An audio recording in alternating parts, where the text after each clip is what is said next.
نحمدہ و نصلی علی رسولہ الکریم اما بعد فاعوذ باللہ من الشیطان الرجیم بسم اللہ الرحمن الرحیم اللہم صلی علی سیدنا و مولانا محمد النبی الامی وعلی آلہ وصحبہ وبارک وسلم تسلیما کثیرا کثیرا۔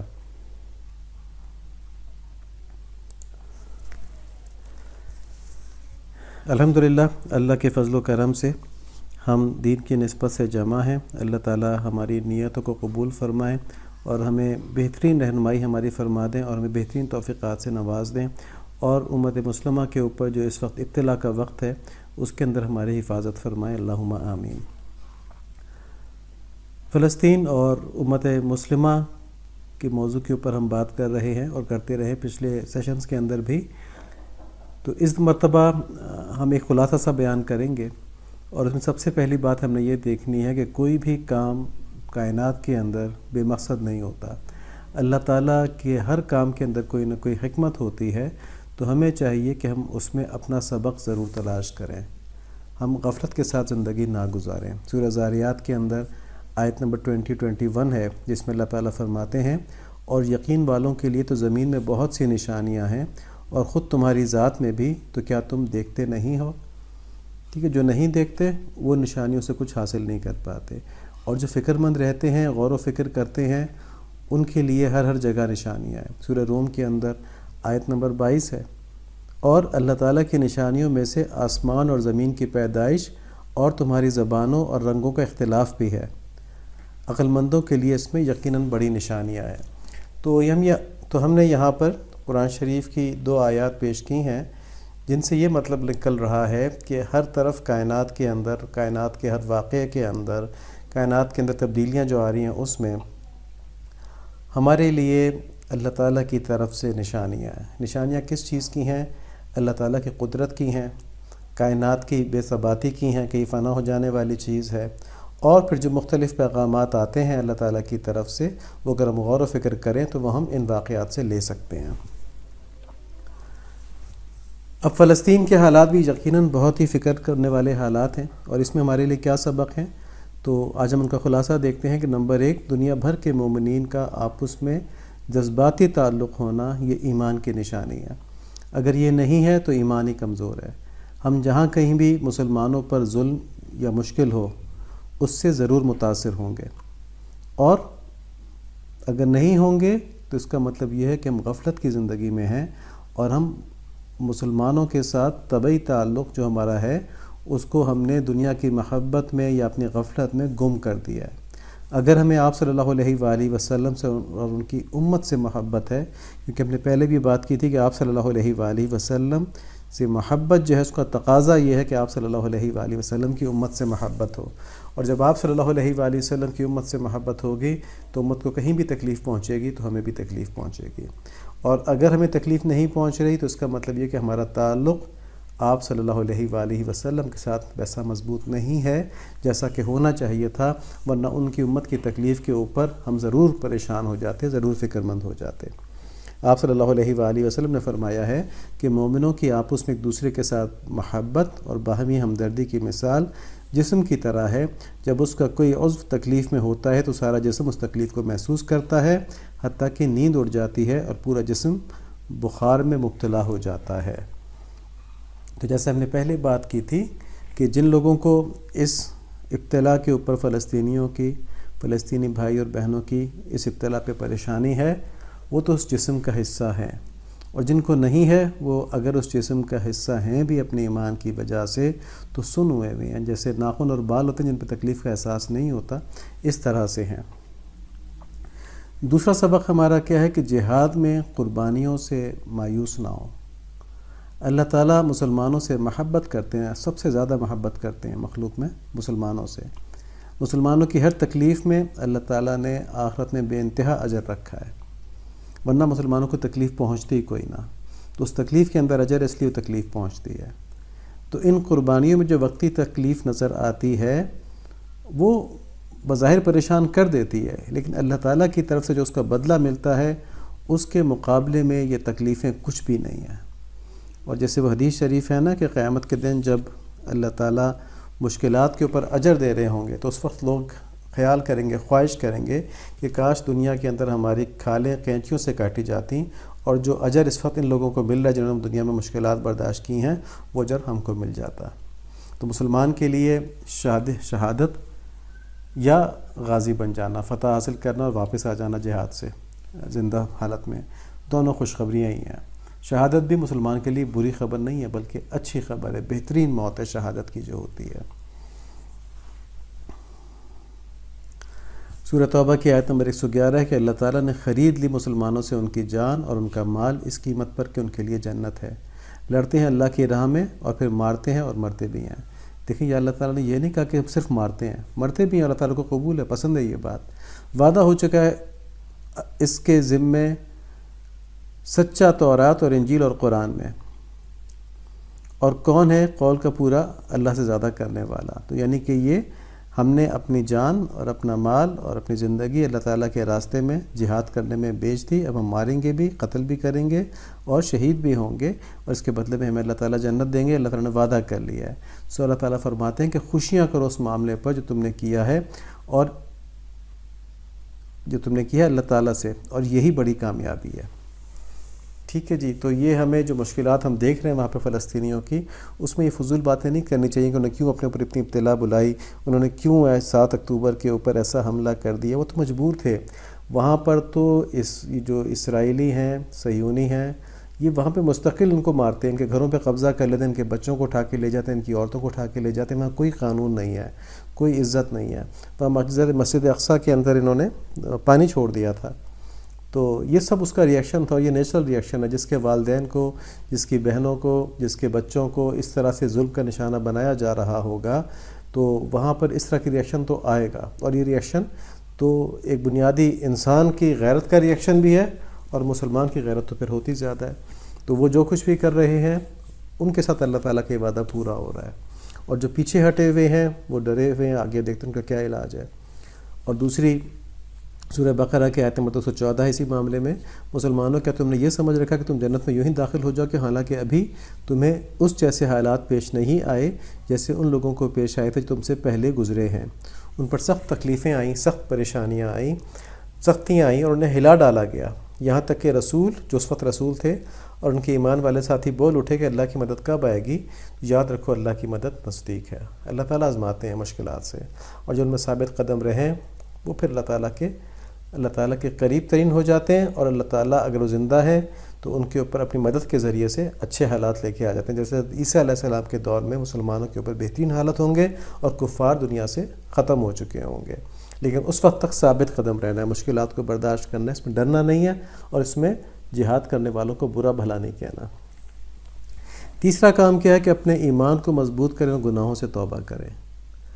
مشکلیں مسلمانوں کے لیے آزمائش ہیں۔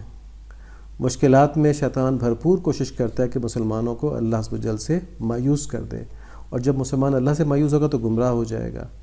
اور شیطان کے اس حملے سے بچنے کے لیے کیا کر سکتا ہے آدمی کہ اپنے اللہ تعالیٰ پر ایمان کو مضبوط کرے۔ ٹھیک ہے جی، اور اس ایمان کو مضبوط کرنے کے لیے گناہوں سے بچنا ضروری ہے، سب سے بڑی بات یہ ہے۔ اور دوسری بات کیا ہے کہ گناہوں سے بچنا کیوں ضروری ہے؟ گناہ نہیں کریں گے تو مشکلات بھی نہیں آئیں گی۔ اللہ تعالیٰ فرماتے ہیں کہ تمہیں جو کوئی مصیبت پہنچتی ہے وہ تمہارے اپنے ہاتھوں کی کمائی ہے، اور وہ اللہ تعالیٰ تو بہت سی باتوں سے ویسے ہی درگزر فرما دیتے ہیں۔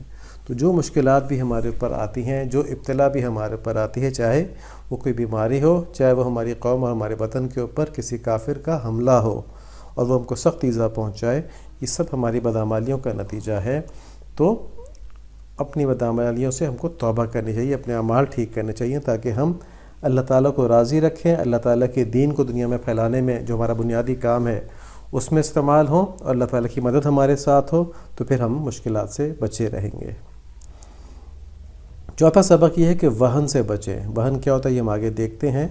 دیکھیں مشکلات آتی ہیں گناہ کی وجہ سے، گناہ دنیا کی محبت کی وجہ سے آتے ہیں، ٹھیک ہے جی، اور دنیا کی محبت کی وجہ سے انسان گناہ میں مبتلا ہوتا ہے تو موت سے ڈرنے لگتا ہے کہ دنیا چھوٹ جائے گی، اور جب موت سے ڈرتا ہے، دنیا کی محبت رکھتا ہے، تو کفار سے بھی ڈرتا ہے کہ کہیں وہ اس کی دنیا کو نقصان نہ پہنچا دیں، کہیں وہ اس کو مار نہ دیں، تو یوں وہ دنیا میں بھی رسوا ہو جاتا ہے۔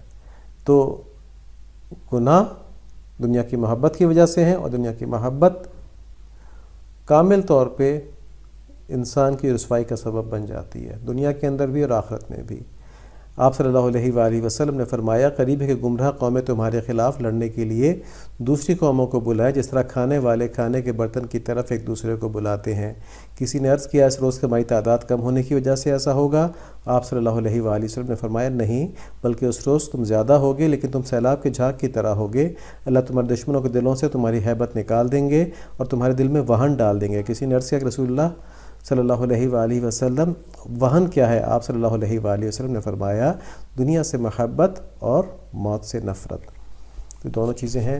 اب دیکھیں یہاں دو باتیں ہیں، یہاں ہم نے یہ نہیں کہنا کہ فلسطینی گناہ کر رہے تھے تو ان کے اوپر یہ حالات آئے، اور باقی دنیا کے مسلمان گناہ نہیں کر رہے تھے تو ان کے اوپر یہ حالات نہیں آئے، ٹھیک ہے؟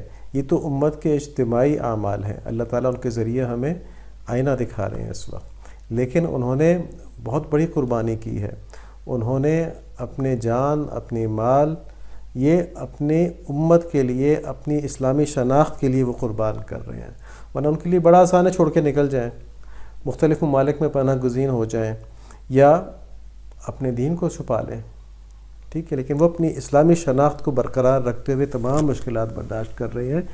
تو جو لوگ ان کا ساتھ نہیں دے رہے ان کے اوپر ان کے گناہوں اور دنیا کی محبت اور موت سے ڈر کی وجہ سے یہ ذلت طاری ہے کہ وہ اپنی قوم کو ذبح ہوتے ہوئے دیکھ رہے ہیں لیکن وہ بول نہیں سکتے، اور ان کا یہ جو نہ بولنا ہے یہی ان کے لیے ذلت ہے۔ اسی وجہ سے ان کو باقی قومیں جو ہیں کم تر سمجھتی ہیں، گھٹیا سمجھتی ہیں، چاہے وہ خود بڑے اچھے اچھے جبہ قبہ پہن کے رکھیں، لیکن باقی قوموں کے نزدیک ان کی عزت کچھ نہیں ہوتی۔ عزت اسی کی ہوتی ہے جو سر اٹھا کے جی سکتا ہے، اور اس وقت فلسطینیوں کی عزت ہے، پوری دنیا ان کے ساتھ کھڑی ہے، یا یہ کہہ لیں کہ پوری دنیا کے عوام جو ہیں ان میں اکثریت جو جاگ چکی ہے، جو دیکھ چکی ہے، وہ ان کے ساتھ کھڑی ہے۔ جو حکمران ہیں وہ کیونکہ یہودیوں کے پیسے پہ الیکشن لڑتے ہیں اس لیے وہ ان کے خلاف نہیں بول سکتے، تو حکمران اسرائیل کے ساتھ ہیں، لیکن عوامی احتجاج جو ہے وہ فلسطین کے حق کے اندر ہے۔ تو عزت کس کو ملی؟ فلسطین کو، اور ذلت کس کو ملی؟ جو مسلمان فلسطینیوں کا ساتھ نہیں دے رہے۔ ذلت کس وجہ سے ملی؟ کہ جو مسلمان ساتھ نہیں دے رہے وہ دنیا سے محبت رکھتے ہیں اور موت سے ڈرتے ہیں، اس لیے وہ کسی بھی ایسے جھگڑے میں الجھنے سے بچنا چاہتے ہیں جس میں ان کی دنیا کو نقصان پہنچے اور ان کو اللہ تعالیٰ کے راستے میں مرنے کا خوف ہو، ٹھیک ہے؟ تو موت کے خوف سے کسی فلسطینی کے اوپر جو ظلمات ہو رہے ہیں، اس کے ظلم ہو رہے ہیں، ان کے اوپر وہ بولنا ہی نہیں چاہتے۔ پانچویں چیز یہ کہ غفلت سے جاگیں اور زندگی کو بامقصد بنائیں۔ دنیا کھیل کود نہیں ہے، امتحان ہے۔ مسلمان ہر لمحہ جہاد میں ہے، کبھی نفس کے خلاف جہاد ہے، کبھی شیطان کے خلاف جہاد ہے، اور کبھی کفار کے خلاف جہاد ہے۔ نفس، شیطان اور کفار یہ اللہ سے دور کرنے کے لیے ہر وقت ہمارے سر پہ سوار رہتے ہیں، ہمارے جو دین کی طرف بڑھنے کی کوششیں ان کی مخالفت کرتے ہیں۔ تو کبھی ہم سے گناہ کرواتے ہیں، کبھی ہم کو ڈراتے ہیں، اور کبھی دنیا کی لالچ دیتے ہیں، اور کوشش یہ ہوتی ہے کہ ہم اللہ تعالیٰ سے دور رہیں۔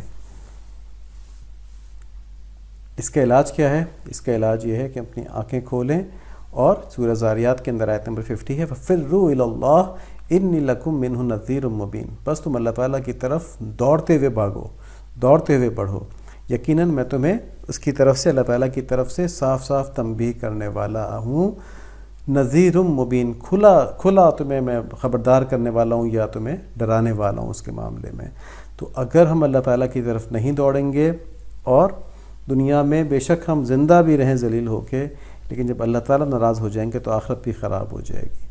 تو یہ مصیبت ہمیں جگانے کے لیے ہے، اور جاگنا کیا ہے کہ ہمارا رویہ اس مصیبت میں اللہ تعالیٰ کی طرف بھاگنے والا ہونا چاہیے، یعنی ہم نیک اعمال کی طرف بڑھائیں نیک اعمال کو، اور چھوٹے سے چھوٹے گناہ سے بھی بچنے کی کوشش کریں، اور خوب دعائیں کریں اللہ تعالیٰ سے کہ یا اللہ ہمیں گناہوں سے بچا لیں، ہمارے گناہوں کو معاف فرما دیں، ہماری نیکیوں کو قبول کر لیں اور ان کو بڑھا دیں، اور ہمارے دل سے دنیا کی محبت نکال دیں، اور ہمیں جہاد کا اور شہادت کا شوق نصیب فرما دیں۔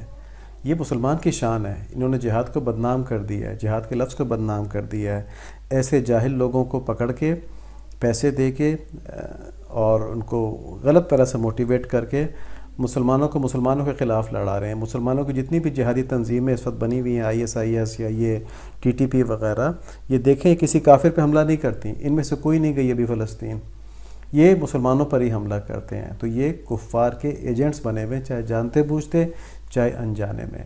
ان کی وجہ سے جہاد بدنام ہوا ہے، لیکن ہم نے وہ جہاد کرنا ہے یا اس جہاد کی خواہش رکھنی ہے جو آپ صلی اللہ علیہ وآلہ وسلم نے ہم کو انعام کے طور پہ عطا فرمایا ہے، اور جس کے ساتھ اللہ تعالیٰ کی مدد ہے، اللہ تعالیٰ کی خوشنودی ہے، جس کے بدلے میں جنت ملتی ہے، جو ہم نے اوپر دیکھی تھی بھی آیت کے اندر.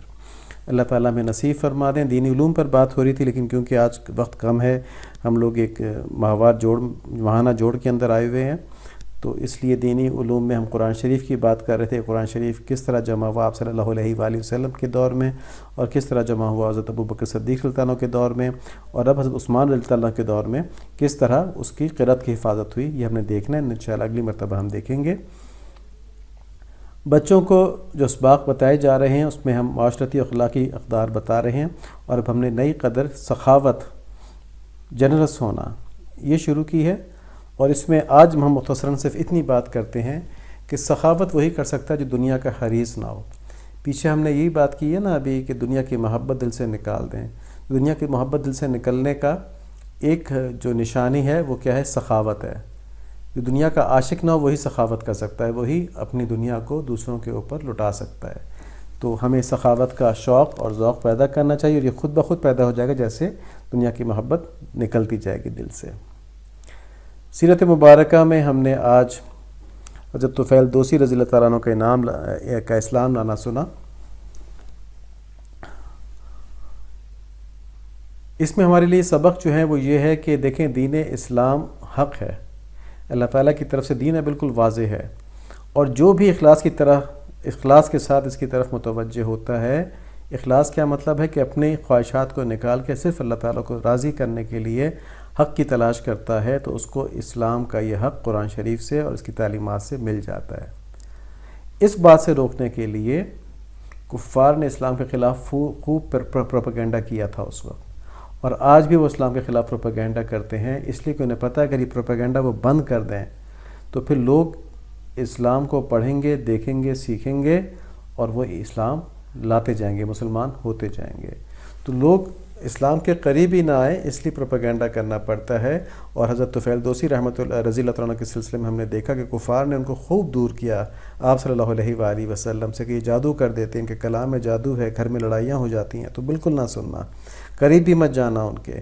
تو یہی آج کل بھی ہوتا ہے کہ اتنا بدنام کرتے ہیں کہ لوگ مولوی کے، علماء کے، مشائخ کے قریب بھی نہیں جاتے.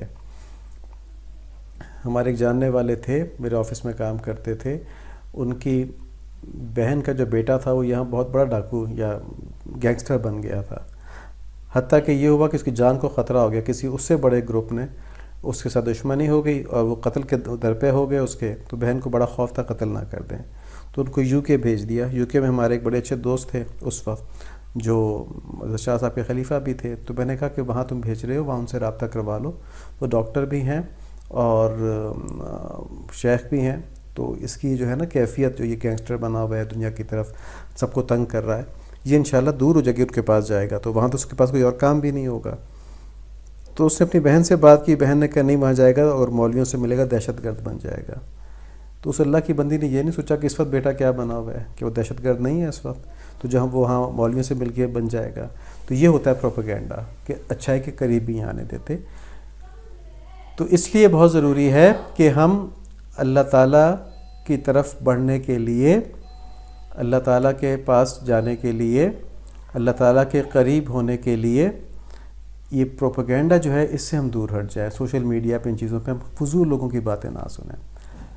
دوسری بات کہ دل میں اخلاص پیدا کر لیں. اگر دل میں اخلاص پیدا ہو جائے اور دنیا کی محبت سے دل کو آزاد کر لیا جائے تو پھر اللہ تعالیٰ کی مدد ساتھ آ جاتی ہے، اور پروپیگنڈا سے آدمی متاثر نہیں ہوتا، پھر دل کے اندر بری بات جاتی نہیں ہے، اور پھر انسان انتہائی خوش دلی کے ساتھ اور قلبی اطمینان کے ساتھ دین کے اوپر چلتا ہے۔ اللہ تعالیٰ ہمیں ان باتوں کے اوپر عمل نصیب فرمائے۔ سبحانک اللہم و بحمدک اشہد ان لا الہ الا انت استغفرک و اتوب الیک۔ اللہم صلی علی محمد النبی الامی وعلی آلہ وصحبہ وبارک وسلم تسلیما کثیرا کثیرا۔ یا رب صلی وسلم دائما ابدا علی حبیبک خیر الخلق کلہم۔ یا اللہ اپنی رحمت سے ہمارے کہنے سننے کو قبول فرما لیجئے۔ یا اللہ اپنی رحمت سے ہمیں صحیح دین پر چلنا نصیب فرما دیجئے۔ یا اللہ اپنی رحمت سے ہماری زندگی کو جہاد بنا دیجئے، نفس کے خلاف بھی، شیطان کے خلاف بھی اور کفار کے خلاف بھی، اور اس میں ہمیں کامیاب فرما دیجئے۔ اللہم آمین بحرمت النبی الکریم علیہ وعلی آلہ الصلاۃ والتسلیم۔ السلام علیکم ورحمۃ اللہ وبرکاتہ۔